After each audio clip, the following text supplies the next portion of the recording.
Good afternoon, everyone. Thank you so much for joining us. My name is Daphne Moore. I am the Volunteerism Manager for Volunteer NC, or the Commission on Volunteerism and Community Service. So today we're having our Lunch and Learn series hosted by the NC Center for Nonprofits in the Office of Strategic Partnerships and Volunteer NC. Today's program will be recorded and available on the Volunteer NC YouTube channel.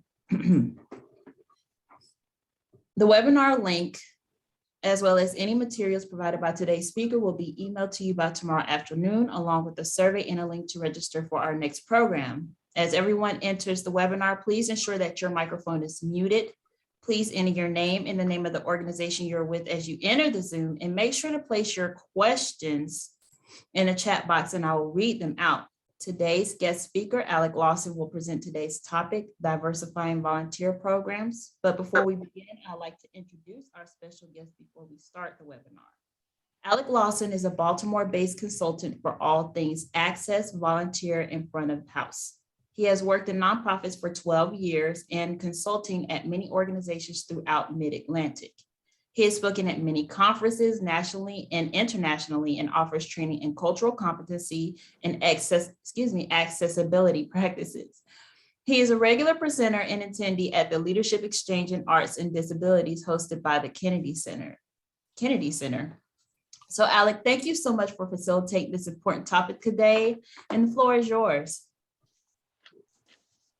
Hi, everyone. Thank you very much, Daphne, for that wonderful introduction. As she said, my name is Alec Lawson. I am based at Baltimore Center Stage in Baltimore, Maryland, but I do consult across a number of cultural organizations and also some government organizations. So thank you very much for having me today. As we're here to talk about diversifying your volunteer programs, we will keep it tight within that hour in terms of the lunch hour, but we'll be able to have really great conversation. Of course, different ways for us to talk afterwards if you ever have any questions or anything that you want to keep talking about. A little bit about myself. Said I've been working in nonprofits for about 12 years, primarily in performance arts, and I branched out in consulting in accessibility and anti-oppression and cultural competency. From my experiences at the Leadership Exchange in Arts and Disabilities, and also my experiences being a volunteer professional. I started as a volunteer coordinator, and I am now currently the Director of Experience and Operations at Baltimore Center Stage, which works very nicely for consulting all things front of house. I do use he, him pronouns for anyone who may need it. I am a mixed race individual wearing a pair of silver headphones. I have thick, dark hair. That's my Latino side. And then I have paler skin. That's my Irish side. And I'm wearing a gray shirt right now. So let's dive in. Generally, a little housekeeping. Please keep questions until the end. The chat's a great place to ask questions that you may forget. There's a dedicated Q&A at the end. No pressure if no one has any questions, or if you have any questions you'd rather ask me directly. No pressure either way. Please use the chat only for Q&A. Notifications from the conversation's a little distracting for the presenter, which is myself. And don't be afraid to ask uncomfortable questions. An uncomfortable question. This is a space of learning, and if an inappropriate term is used, please accept the correction. We're all extending grace to each other as we work to improve. So it's totally fine to ask a question that you're afraid might be worded incorrectly. It's important that we talk about these things, regardless of the terminology that's used. Now, what is this presentation? We're talking about diversifying your volunteer programs. The presentation is going to help individuals ask big picture questions. Let me move. There we go. Just had to move the screen to the bottom. About their program and ways to holistically create a safer, more welcoming environment for the volunteers. The assumption is that this is a volunteer program that has existed for a while and has grown. But if you are brand new, don't worry. There are good things to keep in mind for a developing program as well. What this presentation is not is a specific checklist that can be marked on. So it won't be you follow step 1, 2, and 3, and congratulations, you're diverse. That's not how the world works. These are things to help inspire some self-reflection and to apply it in a really abstract way to the procedures and policies that you already have. Now, you as a volunteer professional, it is such an unsung professional position. Things that we have to do as volunteer professionals, I'm still very much in touch with our volunteer program. We recruit and train volunteers. We serve as HR for the volunteers. We advocate for volunteers. We distribute benefits, rewards, appreciation. We handle disputes, we give feedback, we invest in growth. We run all of our own little businesses with these volunteers. And that's really important to remember because I know how incredibly unsung this position usually is. When I started at Baltimore Center Stage, we had about 400 volunteers. And I wanted to change the program around a bit. My predecessor did a really great job implementing some policies, and I wanted to keep building on that. And now we have about 870 registered for us, which is really, really great. Now, what does it actually mean to be a volunteer professional? This is something that I am singing to the choir here, but I'd love to sing the praises of volunteer professionals. We are invested in people. Volunteering is an act of love. Accessibility is an act of love. Creating a safe and belonging environment is an act of love. And you'll hear me say belonging a lot because belonging is really what I focus on. We want to make sure people feel like they belong in these communities, in these workplaces, in these jobs they're doing because they're not getting paid in return. We value what any volunteer can bring to the table in any capacity, and we are committed to creating opportunities for anyone to volunteer. And sometimes that means you have people reach out that maybe aren't a good fit for something, but if you can challenge yourself and think outside the box a bit, you might be able to find an opportunity for them. Now, this isn't a hard and fast rule. Obviously, there are many social services that require a very specific caliber of volunteer, so it's also good to be transparent if these are the very specific opportunities you can offer. This also means we work past our implicit biases. We create institutional buy-in, we advocate for volunteers, and we listen to them. It's very much we are invested in people. It is a very people-centric profession to be in, and I find it very rewarding. Now, what does diverse mean? Do we ever attain it? In short, no. Creating diversity in your program is largely creating accountability, and it's a process to keep investing in. Accountability is the foundation for having a place where people can feel safe and be active and appreciative member of the team. Managing volunteers means you're a people manager and the volunteers are a wealth of lived experiences to keep growing from. None of us can possibly understand all of the vast experiences our volunteers bring to the table. It is skill sets, it is professions that we don't have a lot of knowledge of, it's lived experiences, it's experiences over the last 80 years, it's experiences over the last 20 years, and it's important to understand the value of what that is in terms of your own growth as a professional.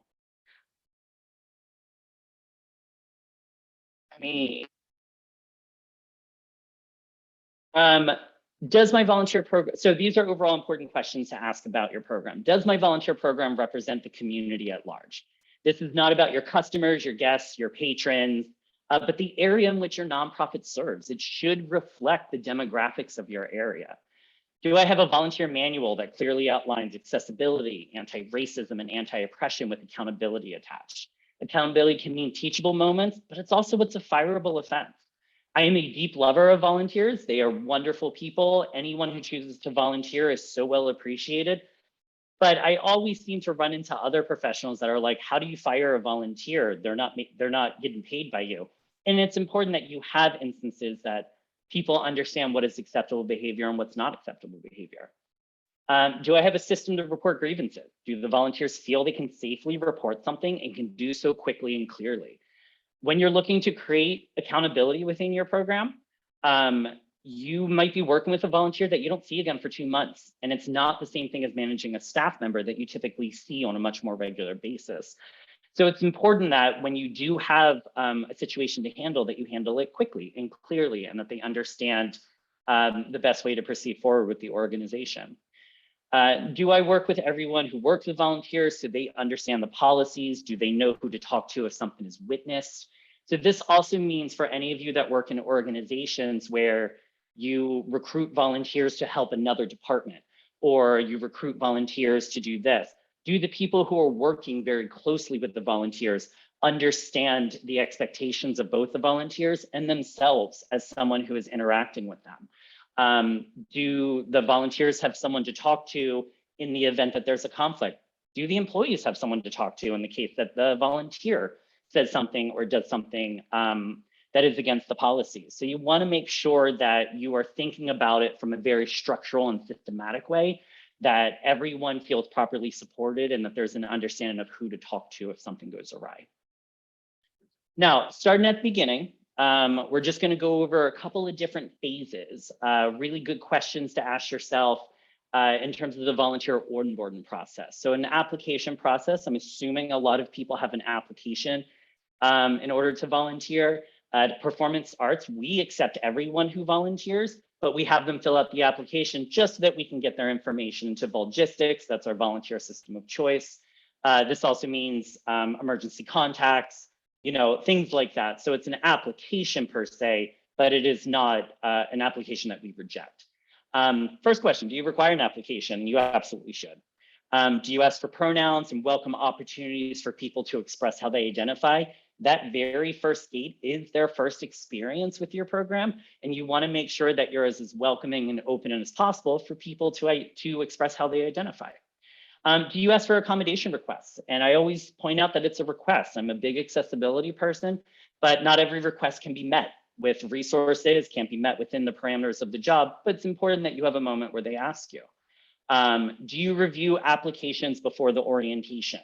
Because if there's an accommodation request that's really important, you want to make sure that you're also making that accommodation for your orientation, whether it's on Zoom or if it's in person. And it's really important to start learning about your volunteers and learn their names and learn the ways that they can contribute to the organization and what ways can we accommodate to make it feel more welcoming and more open. Now, an orientation, in person or digital, once more assuming that you're doing an orientation, I 100% recommend that you do orientations if you're not. Do you openly talk about accessibility? Not just institutional technology or programs, but also what does accessibility look like within the volunteer group? I think a big mistake that a lot of volunteer professionals make is they won't talk about accessibility unless there's a person with a disability in the conversation. Right? So you won't talk about things about blindness or deafness unless you have someone in your orientation who identifies that way. And that's not a great way to go because you're not looking to draw attention to people. You want to normalize these conversations as much as possible. No one is being required to hide. We are welcoming people for who they are. We are not telling them who they need to be. So it's important that you make sure that it's welcoming and that you're talking to all kinds of people about your accessibility and how you're welcoming people. Do you openly talk about oppressive behaviors? Racism, sorry for the comma, misogynistic, homophobic, transphobic, religiophobic, ableist, and microaggressions? Are they listed as fireable offenses? It's important to be able to speak openly about these things because we can't control the way people feel or think, but we can have expectations for how they're supposed to act in there. And my apologies for the little typo there. I'll fix it before we send it out to everyone. But it's important that you have these listed in a manual. If you don't have a manual, you want to make sure you have a manual. You want to have these listed in the manual because this is what really supports a diverse program. Like I said, diversity and accountability go hand in hand with each other, and you want to make sure that it is a safe place to bring people in. Do you clearly explain both institutional values and values held within the program itself? Institutional values are great. What does your organization stand for? Who is your organization helping if you're a nonprofit? What is the purpose of your organization? Why did you come together? All those things are great, but also what core do you hold within the program itself? We always hold the core in our volunteer program that everyone is welcome, everyone gets accepted, and everyone can contribute in different ways. And it's important that the volunteers understand that they should support each other as well. And do you believe the customer is always right? And that's a big challenge point because oftentimes people set up hierarchies within their organizations where you have like leadership, employees or donors, and sometimes those are rearranged depending on the situation, patrons, guests, and then they typically push volunteers fairly low into the category because you're not largely in a fiduciary relationship with them. There's no money exchange. They're not being paid. They're not giving you money. Although oftentimes your volunteers are also donors of yours. And you want to make sure that you're kind of breaking that hierarchical structure. Your volunteers are given the most valuable resource, which is time. In nonprofits, we never have enough time. I think in corporate world, there's never enough time. So you want to make sure that your volunteers feel valued and that if there is a customer or a patron or a person who represents money coming into conflict with the volunteer, you're not just going to instantly side with the customer. You're going to have to figure out what to do. And we'll touch on that in a little bit. In process, volunteering has been great, but there have been some bumps in the road, and there are always going to be bumps. You have best laid plans and stuff goes awry. We are human beings and we're chaotic by nature. Do you address issues immediately with volunteers? I mentioned this a little bit ago, a few slides ago. You want to make sure that anything that happens with volunteers, that you're handling it either in person or in writing, so that they understand that maybe something went wrong, or that they did something wrong, or maybe we're not the most sensitive in a situation, which can lead to an unsafe environment. Do you keep record of infractions or pattern behaviors? Now, this changes a bit from state to state law, even country to country law, about what you can keep record of. But it's important that you keep some form of a record, because if there's pattern behavior, you will have to step in at some point to help course correct. Do you deliver consequences in writing? A lot of times we have very casual relationships with volunteers, which is great. But you want to make sure that anything that is delivered in writing is actually delivered in writing, because you might have to call it up at some point. And are you willing to confront a patron, donor, or other staff member for infractions against volunteers? This is what I mentioned in the previous slide, but this is a pretty big point, because a lot of times volunteers are cast to the side. And I've worked with a number of organizations where I've had volunteer professionals say to me, oh, well, I had to find ways to push this volunteer out of the program because she made me uncomfortable, or people didn't seem to really like her. And that's not a great reason to kick someone out of your program. And it really is centering yourself instead of being able to center the volunteers who are giving something.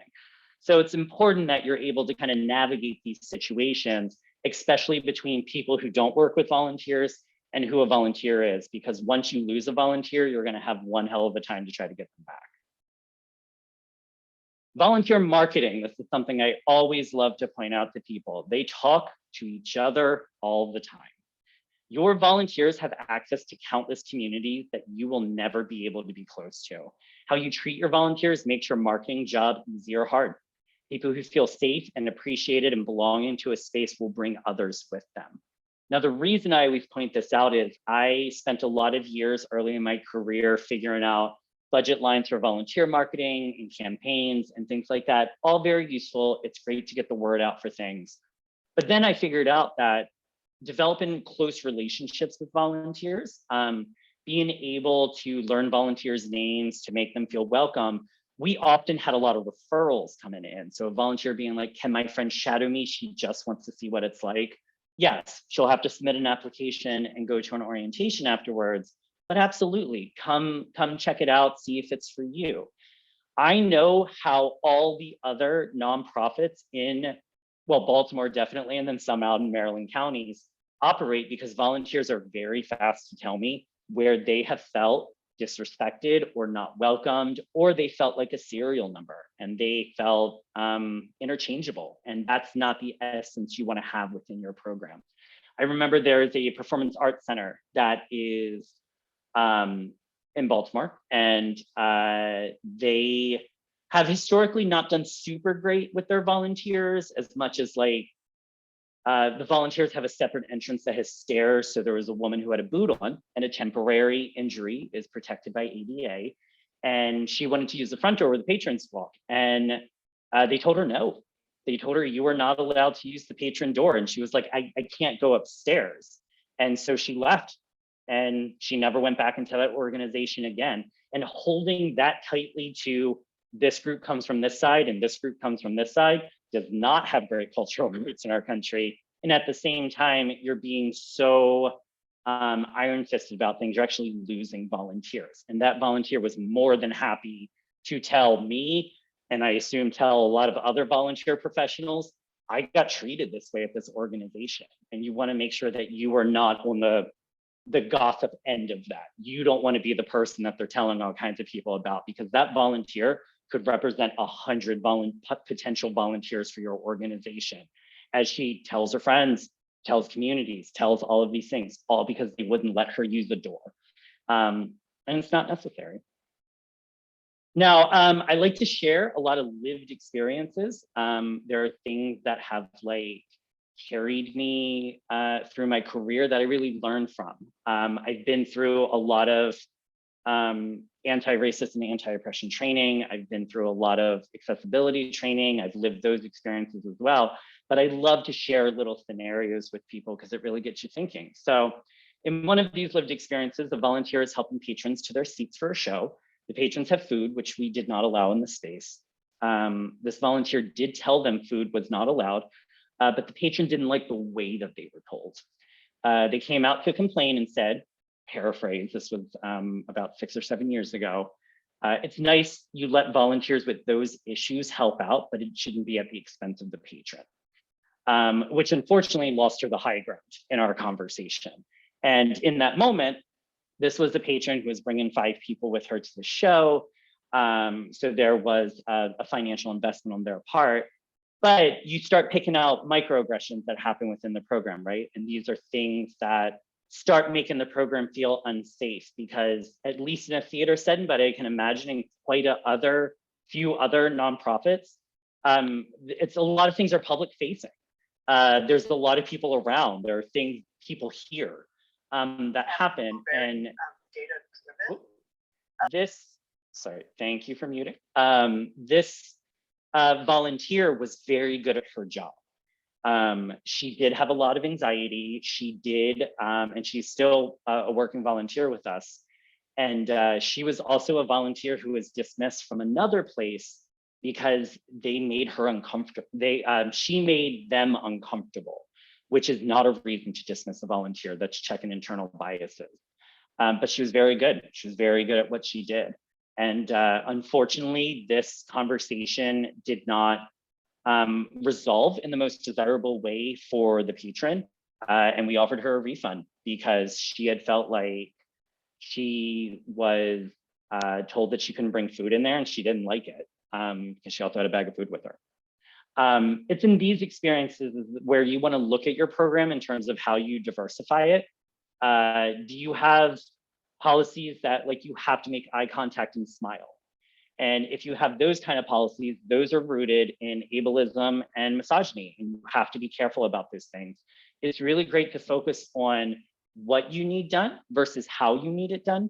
And there are plenty of people that will be able to properly greet patrons and welcome them inside without necessarily making eye contact. And as you create a safer and safer space for people, they will do that marketing for you. They will go into the communities, as we mentioned before. They will be able to talk to people being like, I feel great here. I feel protected. I feel valued as a human being and not in that weird hierarchical class structure. And I want you to come volunteer and be part of this. And it's that kind of energy that you really want to create within your program. We have a couple more lived experiences. Lived experience. A volunteer struck up a conversation with a bartender who is of Korean descent and casually asked her what she thinks of her supreme overlord.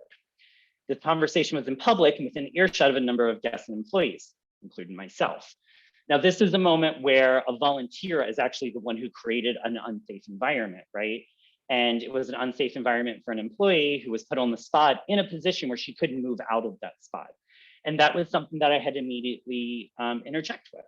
And I had to speak to this volunteer, and I had to map out why what she said was inappropriate. And in conversation with the bartender, we opted not to dismiss her from the program, but all of her benefits were stripped. And it's like, here are expectations for your behaviors going forward. And it's important that you acknowledge the microaggressions, because you also hit macroaggressions, but the microaggression can't be let go. And they can't be done by the wayside, because you want to make sure people feel appreciated coming in. Another one, a volunteer reported to me that another volunteer said, "Your hair is so fun." And it made her feel very uncomfortable. This was from an older white man to a younger Black woman. And I'm very thankful that this volunteer felt comfortable to come to me and talk to me and air this grievance. But it's really important that your impact matters more than your intent. We hear that all the time. And even though this volunteer may not have thought he was saying anything offensive, there is nothing in helping run shows for a theater nonprofit that like merits a volunteer making a comment about another volunteer's body, hair, characteristic, anything like that. So we're able to sit down and talk with both of them and be able to work through that issue and to talk about the harm that those kind of things can do. And it's like I said before, in those moments, you will start gaining diversification of your program, the safer that it is. And the way that you're handling these things and the way that you're making sure that everyone feels respected and taken care of. and able to authentically participate and belong within the program. I'm not going to focus too much on marketing, right? Because I think the best kind of marketing is these kind of community building things, because when people are so happy to be part of something, they want to tell everyone. And when people are really not happy to be part of something, they will also tell everyone. And this kind of mentality allowed me to double my volunteer program. A couple more. An employee was moving a piece of furniture through a common space area. She couldn't get through the door and saw a volunteer and yelled, "Hold the door open." Volunteer helped. And she responded, "Next time, please do your job." This is the employee to the volunteer. The volunteer responded that my job is not to hold the door, it's to greet patrons. And the employee responded, "Your job is what I say it is." And then the employee reported the volunteer to me. The employee came and found me to complain about this volunteer. The employee was not happy with the conversation, either with the volunteer or with myself, because this is something that really reflects institutional hierarchy, right? That employees think that every volunteer is there to do any kind of menial task that is happening. And there's a different approach to when you're building employee and volunteer relationships, that people know each other. You're not kind of gatekeeping this process. But this volunteer felt like she was getting scolded for something that she didn't do when she wasn't supposed to do it. And she was more than happy to ask, but this employee did not accept those answers. And technically at that time, the employee outranked me, but I had to hold my ground and not smooth it over and not tell the employee, "You're correct, I'm so sorry, the volunteers will do better." And it's really easy to say that statement to people, but it doesn't reflect great volunteer culture within your program.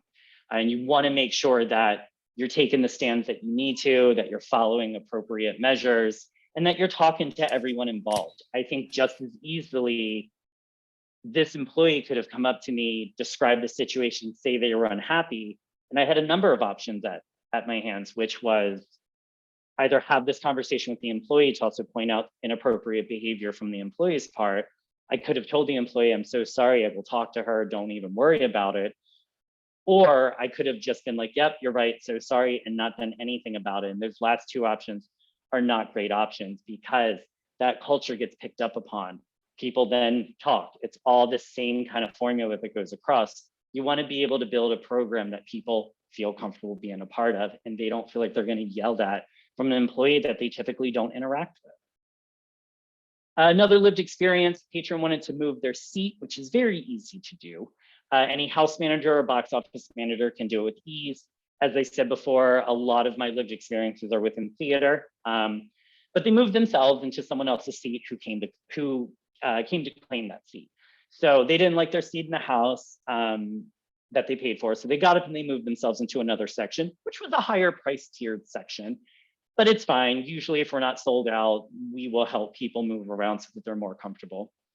A volunteer mediated the situation. She stepped in and she was like, "Hey, we do have these people for these seats, but here are some other seats that I know are open. You know, I can talk to the house manager for them."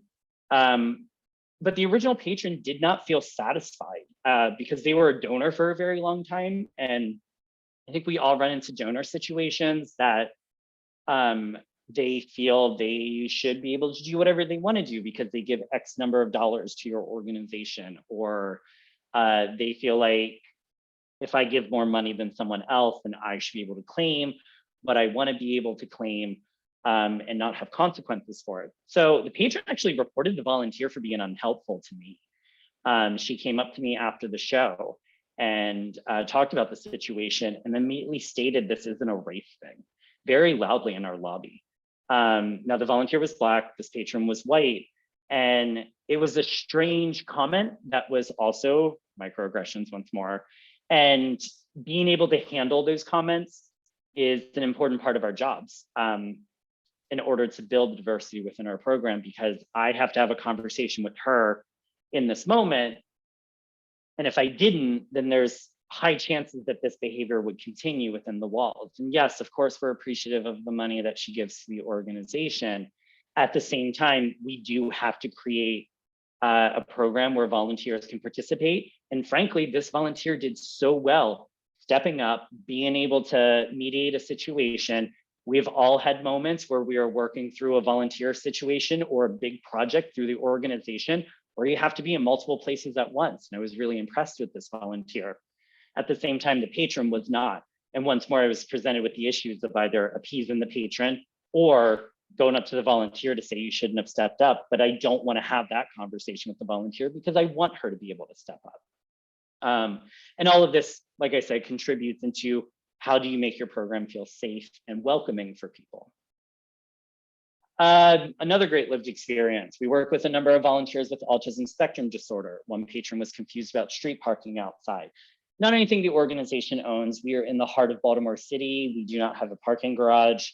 You're at the will of the street parking that's around the theater. And then there is a public parking garage that's across the street. She approached the volunteer with a question about the parking, to which he responded, "I don't drive, so I don't know," which was a fine answer. And he was very focused on the job that he was doing, and he was doing it very well. She found this unacceptable and scolded him about needing to know the parking rules of the city, which caused a bit of a higher emotional state. He asked her to step away. And she raised her voice until he called my name, and I had to come in and shut that down very fast. And in that moment, I had to talk to the patron, being like, being able to find a manager with a name tag or a radio is also important if you want your questions answered. But if there's a volunteer that feels uncomfortable in a situation and is asking to step away from it, we do ask the patrons to escalate it properly. And there are always speed bumps and road bumps and things like that. But it's important that our program is open and being able to welcome people in the capacity that they're able to volunteer. This was the only instance that we had any type of complaint about this volunteer he's actually been with us for 36 years, long past my tenure. And he's very helpful in many ways, but there is no reason to yell at a volunteer who is not getting paid to do anything there, who is not, a person who's creating policy, not able to talk about the city's parking for any, I don't know how North Carolina is, but Baltimore City's parking is almost as confusing as DC's parking. There are signs with different times, different hours around every bend, every corner. So it's impossible even for myself to really keep track of what street has what rule to it. But I did have to step in, and I asked the woman not to scream at volunteers ever within the building, because it's not an appropriate way to interact with them, regardless of the disability that he identified with. In the positive lived experience, we recently had a volunteer who helped a person who had some mobility issues through the entire restroom experience. And I talked to the volunteer and I was like, I just want to let you know that that was amazing what you did. You're always empowered to ask a staff member to help with this. We don't expect that. And she was like, no, I was happy to help the patron. And it's those kind of things that you really want to embrace, right? Because you will find signs that your program is healthy and vibrant and welcoming and inclusive. And you will start finding people developing cultural competency to groups that they don't identify with, which starts building your program holistically together. So in conclusion, just so that we're able to have a bit of a conversation talk, you can build any program on paper that you want. You can claim the title of diverse, but it matters what you do, how you handle conflict, how you welcome learning and growing opportunities.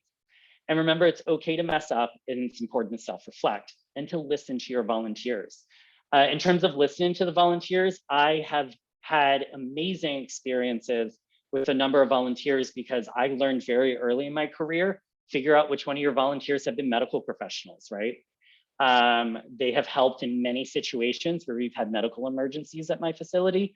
We even had a number of them step up to be a COVID consulting group for the theater and be able to guide us through public policy and pandemics and what this all means when we start mixing it together. And the more that you learn about them, your volunteers, the more that they feel appreciated, the more that they feel like they can be part of something. And volunteers always have friends with free time. Volunteers have access to communities with disabilities that you will never, because people with disabilities have been taught to hide and they've been taught to not draw attention to themselves. So there are other people who will advocate for your organization to bring them in and contribute to your volunteer program. It's really important to have these moments where people are learning and growing and feeling like it's something that is worthwhile for them to be a part of. All of us have been in situations where we're a little shorthanded on volunteers, and being able to put out a call also shows the health of it, where people show up to support you because they believe in the mission. And the only way they're ever going to get to that stage is if they feel safe and respected within your halls. And then this also leads to them talking to their friends, as I mentioned before. Any of us that work with older volunteers always have friends and family who are on the brink of retirement. They always have friends who are coming to shows from a theater lens, and oftentimes they're able to turn their friends into volunteers as well.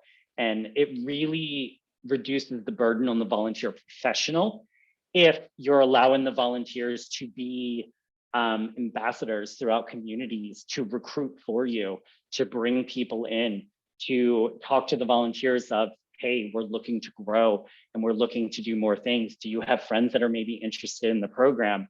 And when you invest in your current volunteers, you're investing in your future volunteers. So that brings me to the end of our talk. I want to make sure there's time for us to talk through any questions. But if you want to keep talking, please feel free to find me on LinkedIn. I love talking about volunteerism. I love talking about anti-racism and anti-oppression. I love talking about accessibility and how all of those things weave together. You could also join, it's called VIPCA. This is a group that I co-chair. It's a group of volunteer professionals. Some of you may already be part of it. Volunteer and internship professionals in the performing and cultural arts. That's the historical definition of it. But Nicole Smith, this amazing volunteer professional, if any of you know her, she revived this group. So really any type of volunteer professional who wants to join and talk through these things, it's great. We meet once a month and we discuss everything from COVID protocols and policies to how to bring volunteers back towards the end of the pandemic, recruitment efforts, rewards, things like that. It's a great brainstorming group. Or you can shoot me an email, a.john.lawson@gmail.com. I don't respond to email the fastest. LinkedIn is the fastest way to reach me. But if you want to talk about anything or email anything, I am more than happy to respond to the email when I can. And then we're bringing to a Q&A. So have any of you run into any sensitive situations? Have any of you run into recruitment issues? Have any of you run into gossip trains that I mentioned before, that maybe your organization messed up on something and you're looking to heal a relationship? But the floor is open if anyone would like to talk.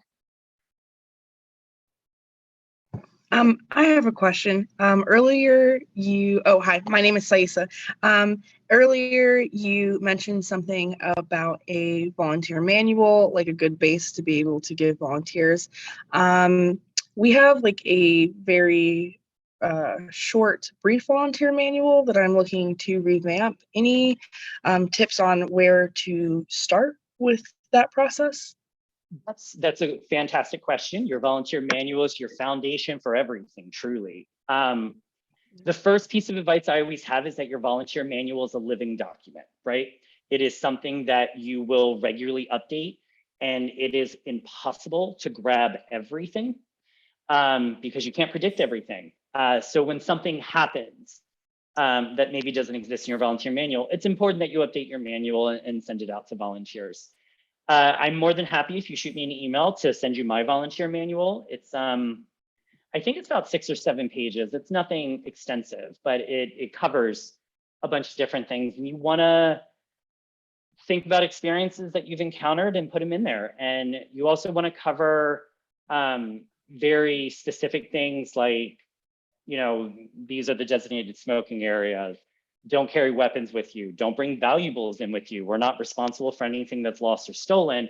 And then the harder stuff that maybe will take a moment to get people through, it's like anything that we determine follows under these categories of racism, homophobia, transphobia, will have consequences associated with it. Here's the map of consequences, you know, and then you're able to have conversations with people because expectations have been properly set. When I do it, I always start with your org's contact information, talk about the jobs that are available, move into what's the expected dress, be hygienic, etc. Here are the fireable offenses. And I always include a note that by completing the orientation and showing up to shifts, you have read the manual and you understand the expectations for the job that you're doing. My manual has grown over 10 years. It is very different than where it was on day one. So it's important that you pull from these experiences that you have with volunteers and have, a little course correction in there. Does that help? Yes, perfect. Thank you very much. I also just wanted to add in, I very much appreciated you pointing out that you not being comfortable with an individual is not a good reason. As a person with autism, it is like, I really appreciate you pointing that out and letting it be known that there's room for everyone to be doing good work. So thanks for that. Absolutely. And to follow up on that, everyone, please remember, you don't have to personally like a volunteer to have a successful volunteer or a successful relationship. And it's important that you don't just surround yourself with people that remind you of yourself, because you do not have a diverse program at that point.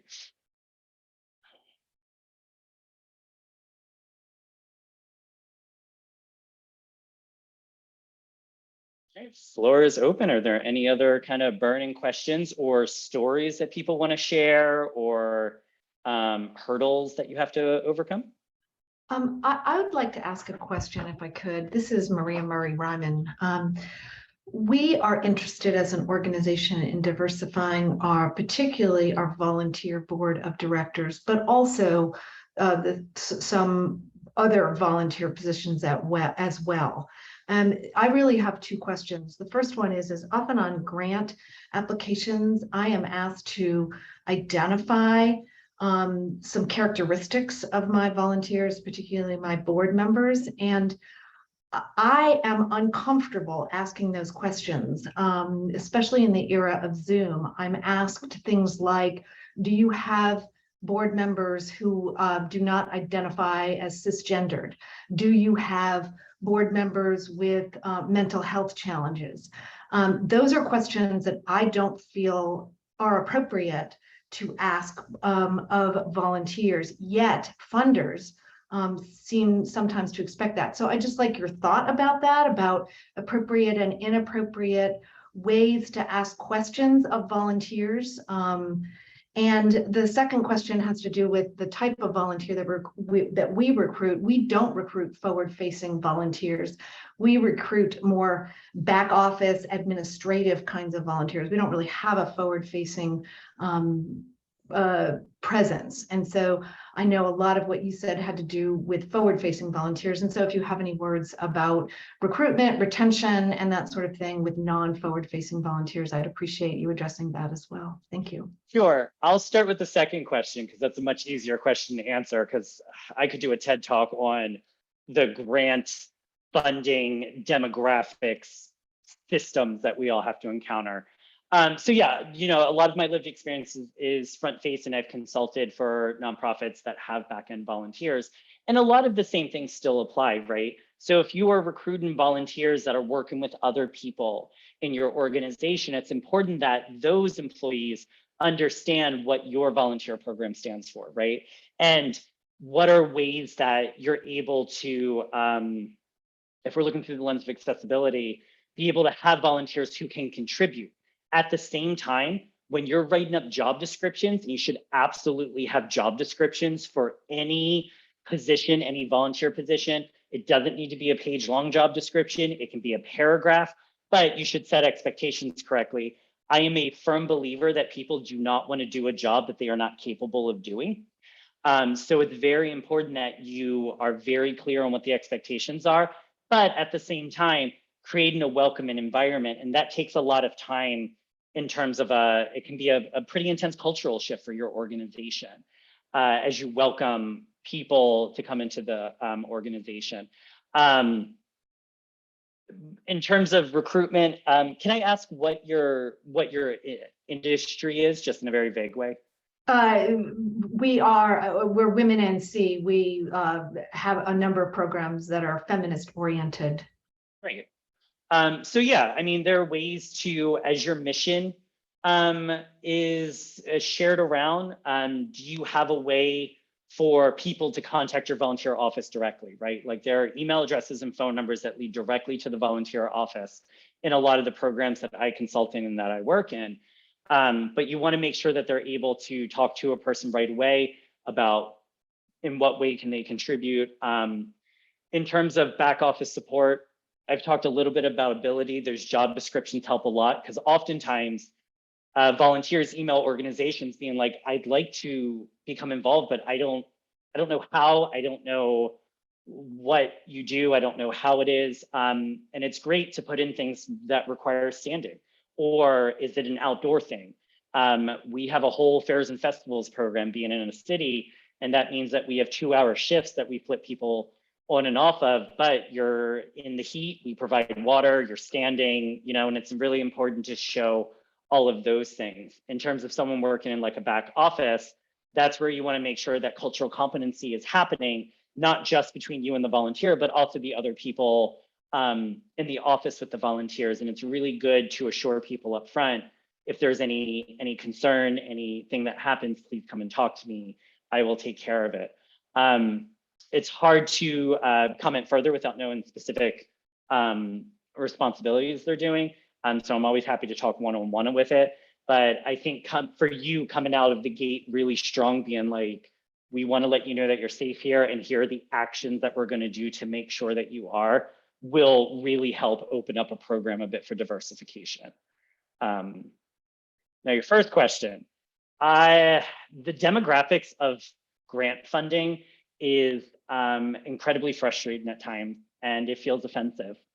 I remember in one organization, the development department was having a person stand by the door and like tally the type of person that was walking in. And I was like, that is not a good thing to do because it's not accurate information. And they're like, what do you mean? I was like, when you look at me, I'm white, but I identify as Ecuadorian. My grandmother came here from that country. I'm very proud of that heritage. You can't look at someone and necessarily determine what they are. And especially if it comes to who identifies with a different ability, who identifies with a disability, who identifies with what, it's something that is really tough in the grant and funding world because they want hard facts, and we are all complex intersectional mixes of identities. When it comes, boards are also, diversification of boards is a huge thing that all nonprofits should be focused towards. You're never diverse, but you also can't make, it's not great for the culture to make such direct disability inquiries, right? And that's wild that you have a grant that's asking if any of your board members have kind of mental disabilities, which is, you know, a vague term in itself. And I'm not sure, it's strange, right? And we all have different abilities. All of us are gonna have a disability at some point in our life, whether through age, through accidents, through temporary conditions, through diseases. People with long hauling COVID is an illness that is covered by ADA. So those things are tough because I'm always going to reflect back that in a healthy kind of cultural environment, people are able to happily give that information. And being able, like in my application for the volunteers, you can identify your pronouns, but it's not required. And you can identify your gender, but it's not required, right? And by making some things not required, you're gonna have people that are identifying right away, great. And if you have 1,000 volunteers and 10 of them identify as transgender, then on your grant application, that's 10. If through the course of your program, people update their accounts, you know, I regularly send out emails being like, did you have a change of address? Do you have a change of emergency contact? Do you have a change to any of your other things? This is how you log into your profile and update it. And in 3 years, 20 have, then your number's 20, right? I think all of us in the nonprofit hustle want to have these numbers that reflect diversification, but we can't force people to identify. We can't force people to self-identify. And I don't think it's great for the culture to step into your volunteer board meeting being like, by a show of hands, who has a mental disability, right? So it's a process. It's very much a process. And being able to openly talk about disabilities and communities that you serve and volunteers that you've recruited, and also yourself and how you identify. It's a big ask for people to be able to talk about themselves, but I openly talk about that. I'm a biracial homosexual man who has had tremors in my hands my whole life, which doesn't really impact my quality of life, but I drop food and bowls and plates and glasses all the time. And that sucks.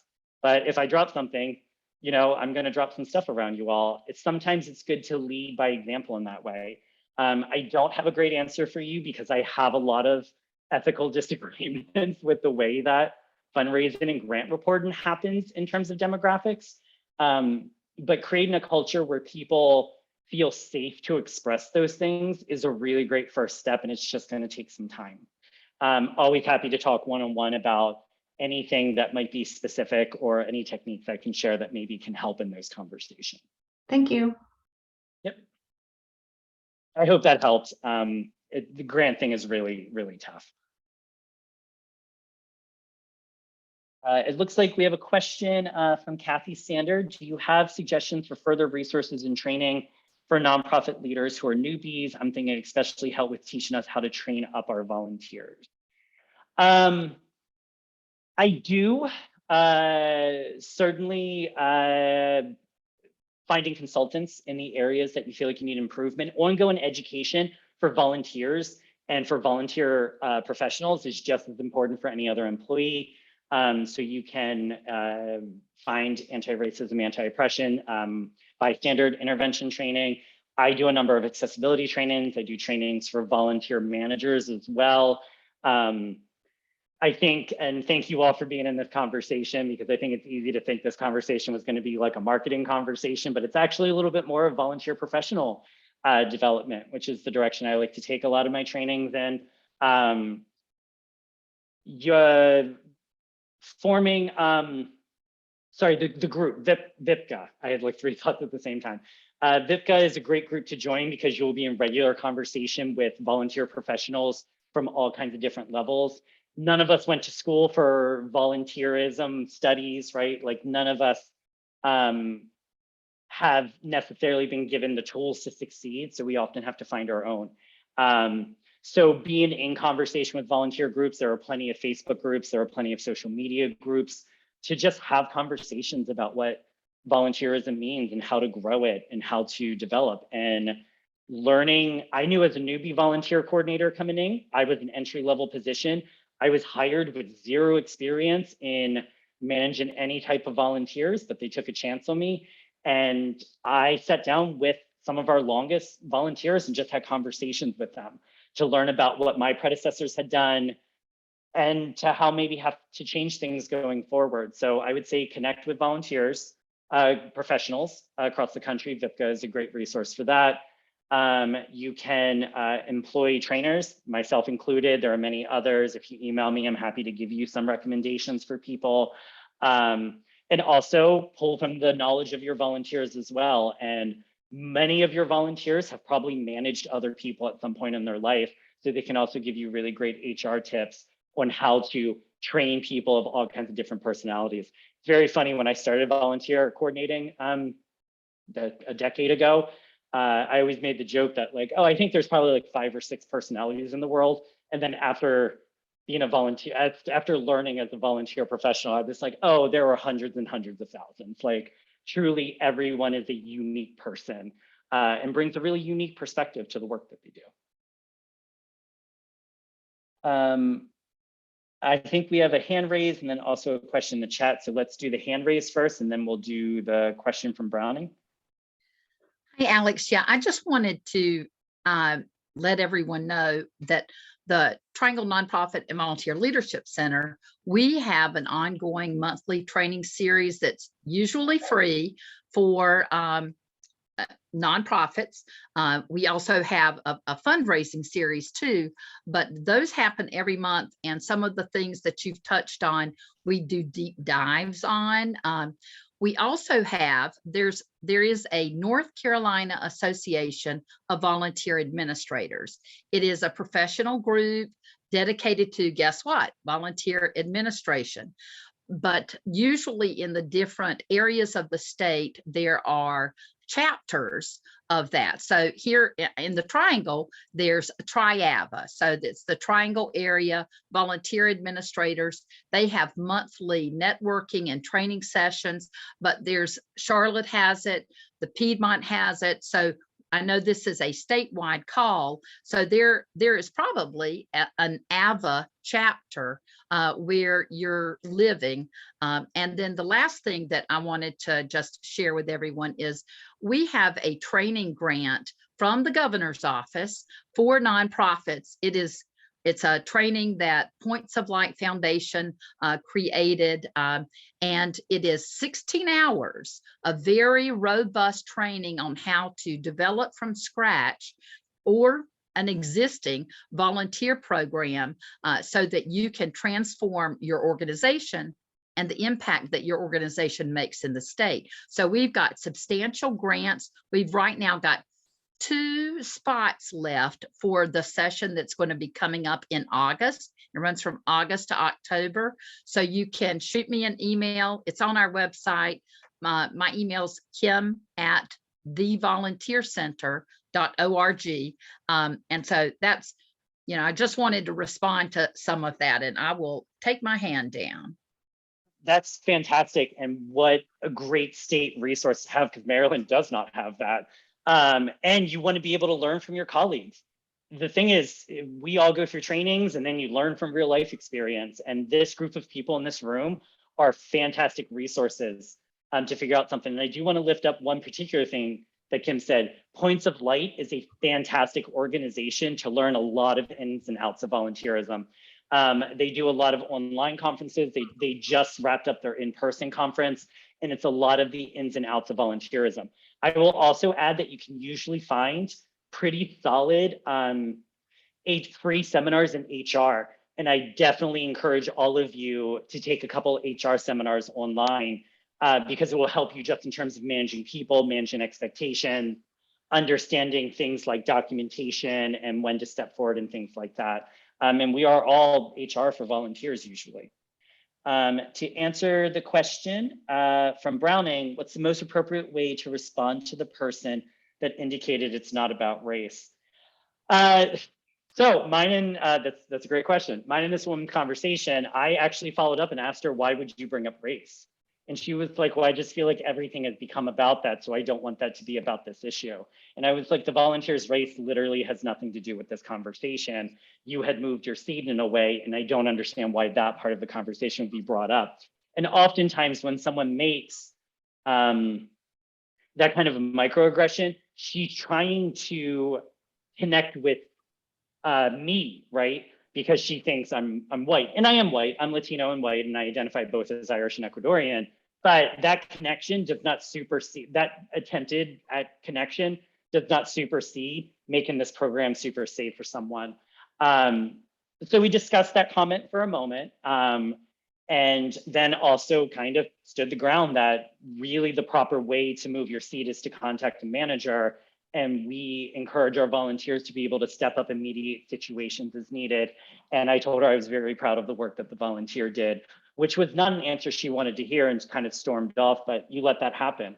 And is she going to still give money to the organization? Probably, but if she doesn't, it's a price that's worth paying for the safety of your program. And I know that can be hard to hear because we're all in dire straits in various ways in nonprofits. But it's important that you're very consistent in your messaging to your patron. I'm hoping that she went home, reflected and grew from that conversation, but understand this is the atmosphere of this organization and that you can't come in and demand things and then kind of make those microaggressions in that moment. There aren't perfect answers in these moments. We do the best we can in the moment and we try to diplomatically handle them and not get upset. And I hope I did okay. I think the volunteer appreciated that conversation because she was within earshot of it. But there's stuff that we're always on our feet about that sometimes we can't just walk away from and we have to ride it out to the end. So I had that conversation with the woman and it was not one of my favorite conversations, but it was what it was. Kim, you have a question. What's the grant opportunity you mentioned? And just to let everyone know, we're at 2 o'clock. So this will probably bring us to the end of the presentation. So the governor's office is covering about it's a $10,000 value training, and they're covering about 90% of it. So it's, and if you want to email me to the site, so I'm not taking up everyone's time, just send me an email or call me, Kim@thevolunteercenter.org. I put my email in the chat, and I can send you more information. Thank you, Kim. It's a fantastic grant opportunity. I encourage all of you to reach out because we're ongoing learners in this field, and we always learn how to do things a little bit better. I went back to the contact place, find me on LinkedIn, add me. I love networking. Feel free to join the group. It is a group that's on Facebook and on LinkedIn, and then we send out monthly Zoom calendar appointments so that we can all hop on a Zoom and have a conversation for an hour. And then also feel free to shoot me an email. I love talking about all things volunteerism. Please allow me to learn from you. I hope I'm able to share things that you can also learn from. And I think volunteer professionals are some of the coolest people on the planet. So thank you for joining us on this Lunch and Learn session. Thank you so much, Alec. Thank you for taking the time today to share your expertise with us. Participants, thank you for joining us today. A friendly reminder, today's webinar link, you will receive the following: today's webinar link, a survey for today's program, and materials from today's program. Please take a few moments to complete our survey. Your responses will allow us to continue providing webinars relevant to your organization. And thank you once more, and have a wonderful afternoon, everyone.